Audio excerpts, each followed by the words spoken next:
नमस्कार साथियों, आपका बहुत बहुत स्वागत है आपके पर्यावरण इन्वायरमेंट क्लास में। साथियों यह यूपी टेट का पर्यावरण की क्लास है। यूपी टेट हो, चाहे सी टेट हो, चाहे सुपर टेट हो, या फिर अदर एग्जाम में भी यहाँ से प्रश्न आते हैं, क्योंकि यह विश्व की नदियों से रिलेटेड साथियों डायरेक्ट प्रश्न बनते हैं यहाँ से। भाई हम बताते हैं एक ही चीज़, देखिए विश्व की सारी नदियाँ, इसके बाद झील लेंगे, इसके बाद पर्वत शिखर लेंगे विश्व का, जहाँ से प्रश्न डायरेक्ट बनते हैं। जैसे हमने यहाँ पे उत्तरी अमेरिका, दक्षिण अमेरिका और अफ्रीका लिख रखा है। इसकी इंपॉर्टेंट नदियाँ जो डायरेक्ट पूछ लेगा आपसे ऐसे पूछेगा, मान लीजिए दे दिया टेनेसी नदी किस महाद्वीप में पड़ते हैं, तो आपको बता देगा भाई उत्तरी अमेरिका दिया रहेगा, दक्षिणी अमेरिका दिया रहेगा, आपको अफ्रीका दिया रहेगा। इस तरह से सारे प्रश्न सारे दिए रहेंगे, लेकिन आपको क्या लगाना है, सटीक आंसर लगाना है भाई, जो होगा। तो अगर आप पढ़े रहोगे तो लगा ले जाओगे, ठीक है ना। तो इस प्रकार यहाँ पे 3 ही दिख रहा है ना, 2 इसके बाद लिखने वाले हैं, 2 मतलब कि यूरोप 6, मतलब 3 और लिखने वाले हैं, 3 महाद्वीप के और हैं।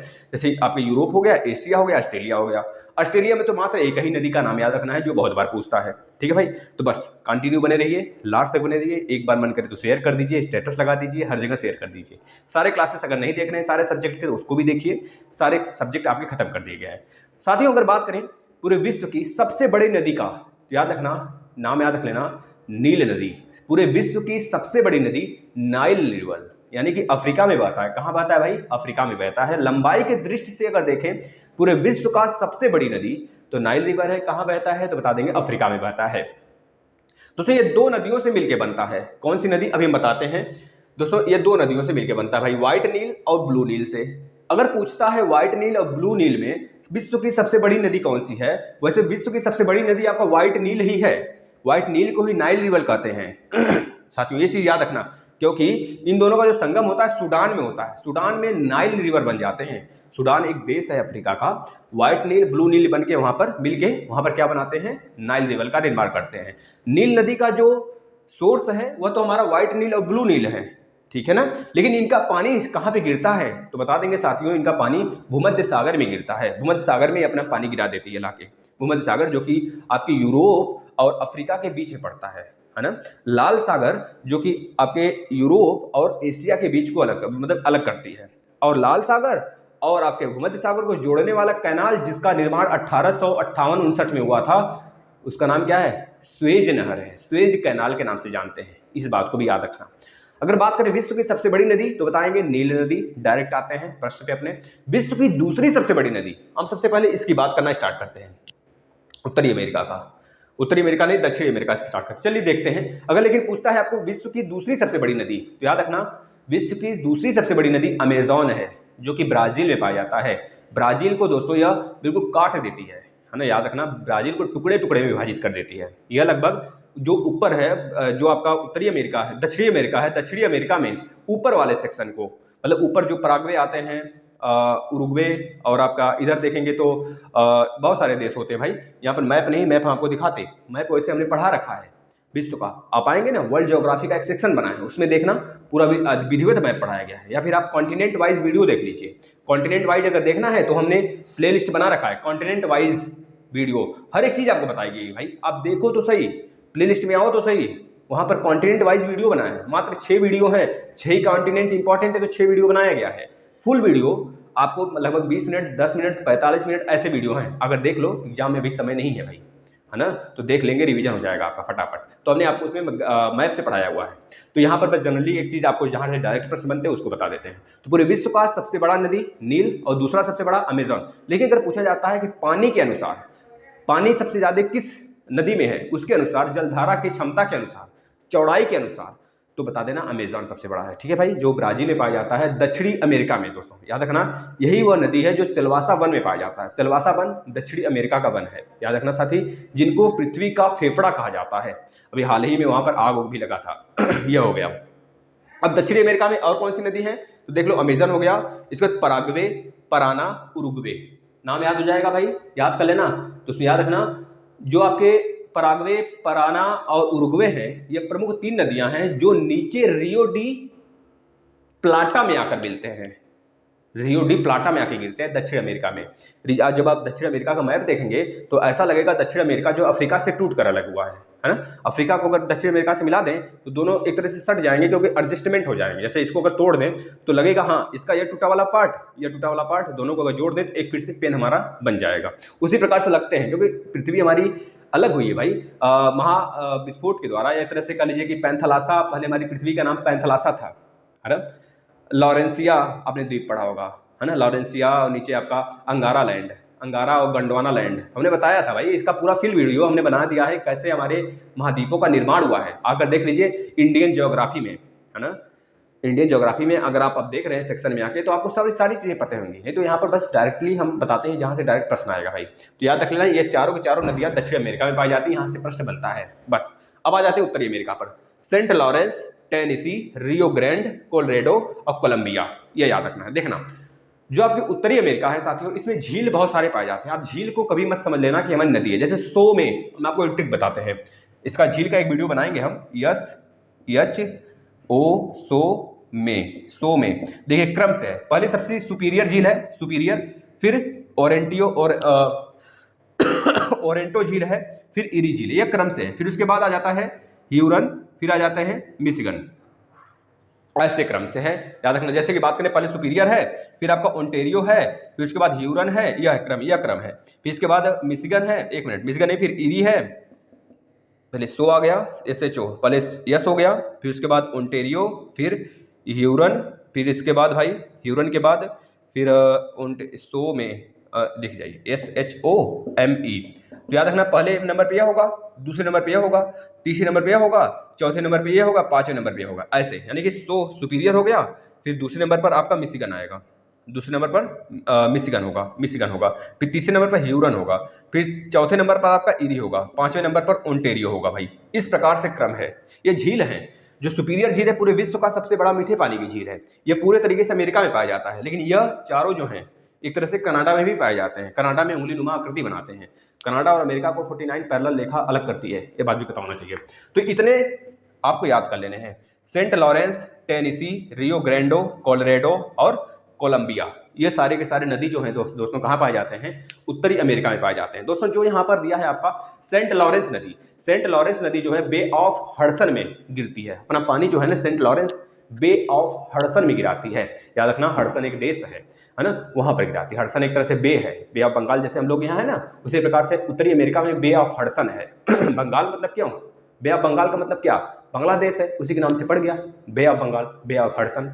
अगर टेनेसी नदी की बात करें, यहाँ बहुत बाढ़ आती है भाई, टेनेसी नदी में बहुत ज़्यादा बाढ़ आती है। जैसे कि हम लोग के यहाँ बिहार में देखें तो कोसी नदी है, बाढ़ लाती है ना, होती भाई, कोसी नदी को कहा जाता है भाई ना, एक तरह से वहाँ का कह लीजिए कि एक तरह से क्या कहा जाता है, बिनासी नदी के नाम से भी जाना जाता है उसको। तो बस वही चीज़ यहाँ पे भी है, टेनेसी नदी उत्तरी अमेरिका में जो बहुत बाढ़ लाती है। इसके बाद रियो ग्रैंडो नदी, रियो ग्रैंडो नदी दोस्तों मैक्सिको और अमेरिका में बहती है, नीचे वाले सेक्शन में, क्योंकि ऊपर कनाडा है, फिर अमेरिका है, फिर नीचे मैक्सिको है, यही तीन तो देश बड़े हैं उत्तरी अमेरिका में। तो जो आपका यह रियो ग्रैंडो नदी है साथी ना, यह उत्तरी अमेरिका और मैक्सिको में बहती है, याद रखना, इसके बीच एक तरह से लाइन बनाती है। कोलोराडो नदी जो है दोस्तों, कोलोराडो नाम से उसमें एक राज्य भी है अमेरिका में, अमेरिका का सबसे बड़ा राज्य टेक्सास है, याद रखना दोस्तों। मिशिगन भी उसका एक राज्य है ना, इरी भी एक राज्य है, तो ये राज्य है उसके।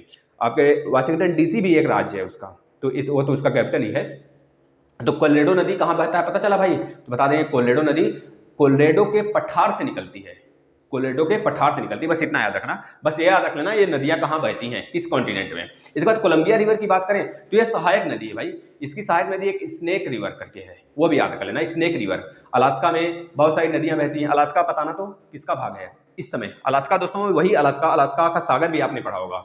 अलास्का के सागर के पास अगर आप देखेंगे दो नदियां मिलती हैं, जैसे लगेगा दोनों मिलती हुई भी अलग अलग होंगी, यह अलग कलर की, यह अलग कलर की। वहां पर कारण होता है डेंसिटी का, आपको पता है ना, किसी लोहे को जब डुबाते हैं पानी में जो डूब जाता है, लेकिन कागज को डुबाते तैरता रहता है, ये डेंसिटी का कारण होता है, जिसका डेंसिटी अधिक, घनत्व अधिक, वो डूब जाता है। यही कारण वहाँ पे भी है, दोनों पानियों में खारापन और मीठापन है, इस वजह से जो खारापन है मीठापन है अलग अलग दिखते हैं हमको, बस यही कारण है। पानियाँ सटी हुई भी रहती है तब भी कलर अलग अलग होता है दोस्तों। अलास्का में 3-4 नदियाँ बहती हैं, यूकॉन, मैकेंजी, नेल्सन, याद रख लेना, उत्तरी अमेरिका की भाग है यूकॉन, नेल्सन और मैकेंजी। साथियों जो अलास्का है यह हमारा उत्तरी अमेरिका का भाग है, उत्तरी अमेरिका का भाग है। इसे अमेरिका ने खरीद लिया है, अमेरिका ने रूस से खरीदा था, रूस का स्वर्ग इसे बोलते हैं, रूस का स्वर्ग अलास्का को बोला जाता था साथी। लेकिन कब खरीदा है यह बता देना, कब खरीदा था, 1867 में, 1867 में यह अमेरिका को बेच दिया गया था रूस द्वारा। अब आ जाते हैं अफ्रीका में। अफ्रीका की बात करें साथियों, अफ्रीका को भविष्य का महाद्वीप कहते हैं, इसे ब्लैक महाद्वीप के नाम से जानते हैं। यहीं पर सबसे पहले आदमी का जन्म हुआ, पृथ्वी पर सबसे पहले आदमी का जन्म कहाँ पे हुआ अगर पूछा जाता है तो बताएंगे अफ्रीका में हुआ था। ये बात याद रखना दोस्तों। अपने एक मूवी नहीं देखी है तो देख लेना, 2012 मूवी करके है, उसमें साफ साफ ये कहा जाता है कि सारे अगर द्वीप खत्म हो जाते हैं, सारे महादेश खत्म हो जाते हैं, तो इकलौता महादेश अफ्रीका बचेगा, क्योंकि इसकी ऊंचाई काफी ज्यादा है भाई, समझ रहे हैं ना, इसमें सघनता बहुत ज्यादा है, इसमें इतनी नदियां हैं, इतने पहाड़ हैं, इतने कह लीजिए कि यहाँ पर विरलता है, बहुत ज़्यादा विरलता है। यहाँ के लोग तब भी गरीब हैं साथियों, यहाँ पर उतनी ज़मीन है ना कि यहाँ पे उसकी जनसंख्या के हिसाब से देखा जाए तो बहुत ज़मीन है यहाँ पर, समझ रहे हैं ना। तो इस वजह से यह थोड़ा सा हमारे भविष्य का महाद्वीप कहलाता है भाई, याद रखना। जगह जमीन लेना है तो ले लीजिए वहाँ पर जाकर, क्योंकि भविष्य में यह सारे डूब जाएंगे लेकिन महाद्वीप यह बचा रहेगा अफ्रीका। व्हाइट नील, ब्लू नील, कांगो जायरे, बताना कांगो किसको काटता है? विषुवतीय रेखा को काटता है भाई, जो आपका इक्वेटर लाइन होता है, कांगो उसको 2 बार में काटता है, 2 बार काटता है। कांगो में जो अफ्रीका है यहाँ से 3 पैरेलल लाइन हमारी जाती हैं, कौन कौन सी भाई? कर्क रेखा भी, मकर रेखा भी और विषुवत रेखा भी, है ना, याद रखना इसको, क्योंकि यहाँ से प्रश्न बनते हैं। वैसे हमने एक वीडियो सेपरेट बना दिया है कि कर्क रेखा पर कितने देश पड़ते हैं, इन्वायरमेंट वाले सेक्शन में ही मिल जाएगा आपको अगर आप देख रहे हैं तो याद रखना व्हाइट नील, ब्लू नील, कांगो जायरे, जाम्बेजी जो रिवर है साथियों, यह हमारे कह लीजिए कि करीबा बांध, इसी पर करीबा बांध बना हुआ है, करीबा बांध जाम्बेजी पर, यह हमारे विषुवत रेखा को काटती है, यह हमारे मकर रेखा को एक मिनट, यह हमारे विषुवत रेखा को, हाँ सही तो है, यह हमारे मकर रेखा को काटती है 2 बार, याद रखना। और हमारे यहाँ माहे रिवर है, माहे एक रिवर है जो कि भारत में पड़ता है, यह कर्क रेखा को 2 बार काटती है। वैसे कहीं कहीं लिखा होता है 3 बार काटती है, वैसे 3 ही बार ही मानिएगा, कर्क रेखा को 3 बार काटती है ना, माहे रिवर साथियों, याद रखना। जो मध्य प्रदेश से निकलती है, गुजरात से फिर से राजस्थान होते हुए फिर से आ जाती है, गुजरात में गिर जाती है, तो यह तरीके से। इसके बाद लिम्पोपो नदी, लिम्पोपो और जाम्बेजी, एक मिनट साथियों, जाम्बेजी हमारे मकर रेखा को नहीं भाई, लिम्पोपो हमारे मकर रेखा को काटती है, थोड़ा सा याद रखना। मकर रेखा को 2 बार काटने का काम लिम्पोपो करती है ना कि जाम्बेजी करती है। और हमारे भूमध्य रेखा को मतलब कि एक तरह से इक्वेटर को कांगो रिवर काटती है, कर्क रेखा को माहे रिवर काटती है 2 बार। ऑरेंज रिवर भी हमारा अफ्रीका में बहता है, कसाई, सेनेगल, जूबा, नाइजर एक देश है, उसी के पास नाइजर की खाड़ी और नाइजर रिवर भी बहते हैं, याद रखना साथी। ये हमारे उत्तरी अफ्रीका का देश है ना, याद रखना। ये सारी रिवर हो गए, आप इसे याद कर लेंगे, यहाँ से बेहतरीन प्रश्न बनते हैं। अब हम आते हैं यूरोप और एशिया की तरफ। आप लोग स्क्रीनशॉट ले लिए होंगे, है ना, अच्छी बात है, ले लिए होंगे तो, वरना थोड़ा सा आगे पीछे करके ले लीजिए भाई। अब हम आ जाते हैं उत्तरी, एक मिनट, एशिया और यूरोप। पहले ऑस्ट्रेलिया की बात कर लेते हैं, लिख लीजिए ऑस्ट्रेलिया में साथियों केवल और केवल एक ही नदी है, एक या 2 नदी, जो कि दोनों मिलकर एक नदी का निर्माण करती है, इसका नाम है मर्रे डार्लिंग, याद कर लीजिए, मर्रे डार्लिंग रिवर। पूछा जाता है बहुत बार कहाँ पे बहती है मर्रे डार्लिंग, तो बता देना मर्रे डार्लिंग जो नदी है साथियों, यह हमारे ऑस्ट्रेलिया में बहता है। मर्रे अलग नदी है, डार्लिंग अलग नदी है। यहाँ पर 6 प्रांत हैं साथियों। यहाँ पर अगर देखा जाए वहाँ पर 24 देशों से मिलकर ऑस्ट्रेलिया महाद्वीप बनता है, उसमें से एक हमारा द्वीप है ऑस्ट्रेलिया, इसी के नीचे न्यूजीलैंड पड़ता है, याद रखना। उसमें कुक सागर मतलब कुक द्वीप करके है, मतलब कुक होता है ना, जैसे कि हमारा बे ऑफ बंगाल है ना, इस प्रकार से न्यूजीलैंड के अंदर बहुत सारे द्वीप हैं, है ना। तो यहाँ पर कुक द्वीप करके है, कुक द्वीप नहीं, मतलब कुक एक बे है जो जोड़ता है ना, यह समझ लीजिए। तो यह चीज़ याद रखेंगे आप, यहाँ से प्रश्न बनते हैं भाई। इसके बाद हम आ जाते हैं ऑस्ट्रेलिया में सिर्फ एक नदी याद रखने हैं हमको, याद हो गई। अब चलते हैं भाई यूरोप की बात कर लेते हैं, फिर उसके बाद एशिया में आते हैं। एशिया में तो बहुत सारी नदी हमारे भारत की ही हैं, जो आपको याद होगा, वरना एक रिवर वाली वीडियो लाएंगे, भारत के सारे रिवर मैप बनाकर अच्छे से समझाएंगे।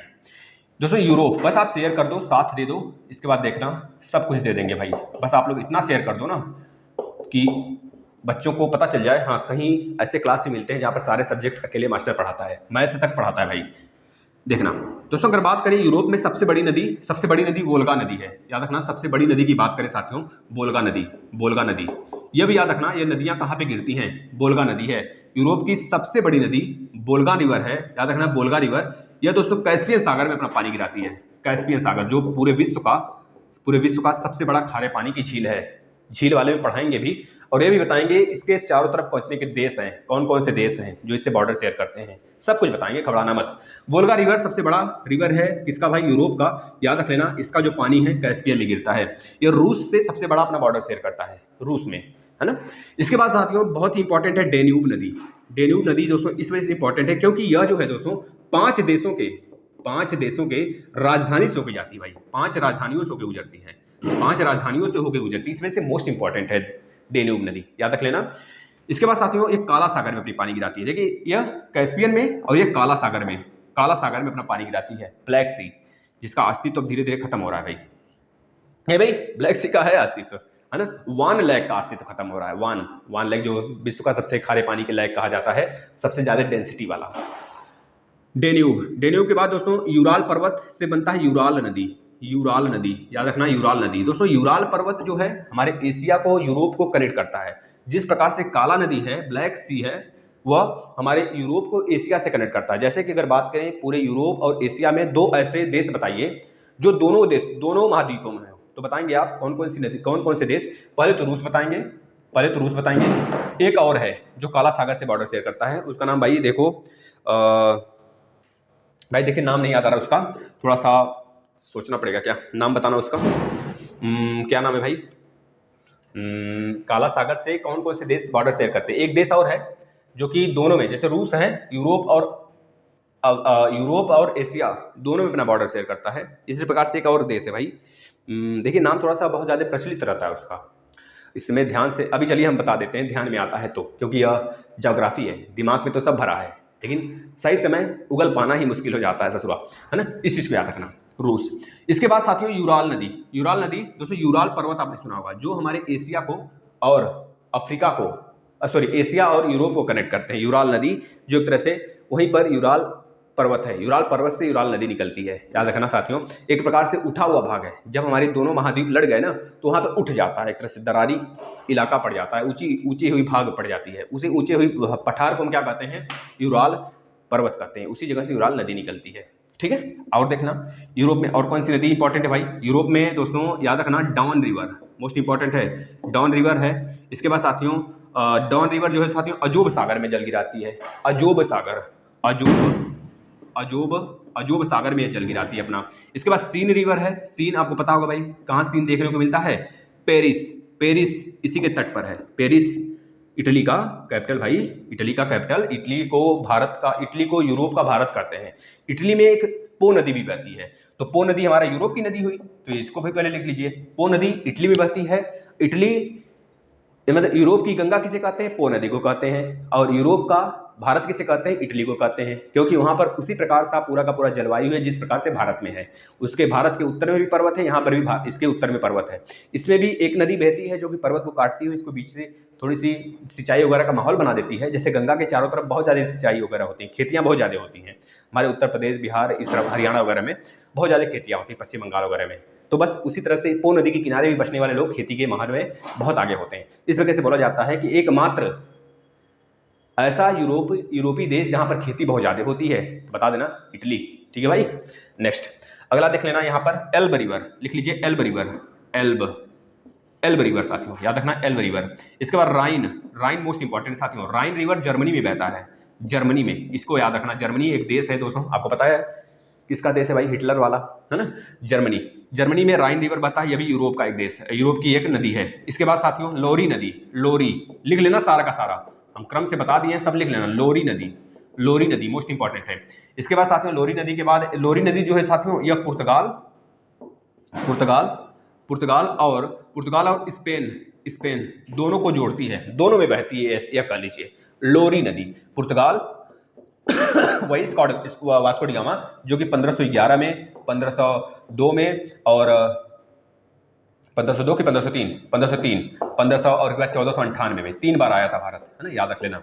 और 1511 में तो मर ही जाता है वाकई, है ना। तो इस प्रकार से याद रखना, वास्को डी गामा ही सबसे पहले केप ऑफ गुड होप का खोज किया था, भारत के पानी वाले रास्ते को खोज किया था, क्योंकि अरब वासियों ने उसका जो हमारा खैबर दर्रा है उसको बंद कर दिया था, है ना, अफगानिस्तान से आने वाला, और एक तरह से कह लीजिए कि जो अरब की खाड़ी वाला देश है पूरा उधर से लॉक कर दिया था, जिससे कि भारत में आना बहुत दुश्वार हो चुका था। तो इन्होंने खोज किया भाई हमारे पानी वाले रास्ते को, याद रखना भाई। देखिए हमको नाम नहीं याद आ रहा है जो दोनों देशों को कनेक्ट करते हैं, दोनों महाद्वीपों को, 2 ही देश है भाई, एक तो रूस है, देखिए नाम क्यों नहीं याद आ रहा है यार, अभी याद आएगा, 100% याद आएगा, देखते रहना बस भाई। एक और नदी है थेम्स नदी, हमने नहीं बताया यूरोप का, उसको भी लिख लेना, जो कि लंदन उसके किनारे बसता है, थेम्स नदी, टेम्स रिवर मोस्ट इंपॉर्टेंट है, इसके किनारे लंदन बसा है, लंदन याद रखना साथी, है ना, इस चीज को याद रख लेना। इसके बाद आ जाते हैं एशिया में, एशिया लास्ट है, लिख लेना एशिया, एशिया भाई, एशिया में बहुत सारी नदियां बहती हैं, याद रखना साथियों। सबसे बड़ी नदी की अगर बात करें तो याद रखना यांगजी नदी, जो कि कहाँ बहती है, यांगजी नदी बता देना। यह हमारा दोस्तों यांगजी नदी को एक नाम से और जानते हैं, इसको एक नाम से और जानते हैं, इसको कहते हैं यांगत्स्यांग नदी, यांगत्स्यांग नदी। ये चीन की सबसे बड़ी नदी है, एक तरह से एशिया की सबसे बड़ी नदी है यांगत्सी नदी या फिर यांगत्स्यांग नदी। दोस्तों याद रखना, इसी को हम एक नाम से और जानते हैं साथियों, जो यांगत्स्यांग नदी है दोस्तों, ये रूस और चीन, एक मिनट, यांगत्स्यांग नदी दोस्तों, इसको क्या कहा जाता है याद रखना। अच्छा, एक नदी और है, उसको पीला सागर कहते हैं, इसको नहीं, पीली नदी के नाम से एक और कहते हैं, एक नदी है यूरन, हुबांग हो नदी, हुबांग हो या फिर हाँ हुबांग हो नदी, यह है भाई, इसे कहते हैं दोस्तों। यह कहते हैं बे ऑफ बुहाई में गिरता है, बे ऑफ बुहाई में गिरता है, इस वजह से इसका नाम हुबांग पड़ गया। और इसे पीला नदी के नाम से भी जानते हैं, पीली नदी के नाम से जानते हैं, क्योंकि यह पीली मिट्टियों को लेकर आती है, कटाव उसका लेकर आती है, इस वजह से इसका पानी पूरा पीला हो जाता है। इस वजह से हम इसे क्या कहते हैं भाई, पीली नदी के नाम से जानते हैं। यह पीला सागर में भी अपना पानी गिराती है, याद रखेंगे साथियों। इसका मेकांग रिवर मोस्ट इंपॉर्टेंट है साथियों, मध्य एशिया में बहती है। कितने देशों से होकर जाती है लिख लीजिएगा। तो सबसे पहली बात है चीन, म्यांमार, लाओस मोस्ट इंपॉर्टेंट साथियों, पांचों देश हैं। मेकांग किन देशों में बहता है, बहुत बार पूछा गया है। यह हमारे मध्य एशिया का रिवर है, इस वजह से मोस्ट इंपॉर्टेंट हो जाता है। इसे कहा जाता है मध्य एशिया का गंगा, याद रखना, इसे मध्य एशिया का गंगा भी कहा जाता है। चीन हो गया, म्यांमार हो गया, लाओस, म्यांमार का मतलब बर्मा पहले बोला जाता था इसे, तो मेकांग चीन, म्यांमार, लाओस और कंबोडिया, और एक और नदी भाई वियतनाम, हाँ वियतनाम लिख लीजिएगा सारा, वियतनाम और एक और है कंबोडिया भाई, याद कर लेना इसको, मोस्ट इंपॉर्टेंट है। इसके बाद साथियों अगर भारत की बात करें, भारत में एशिया में पड़ता है भारत, यहाँ पर गंगा नदी सबको पता होगा भाई, गंगा नदी बहती है।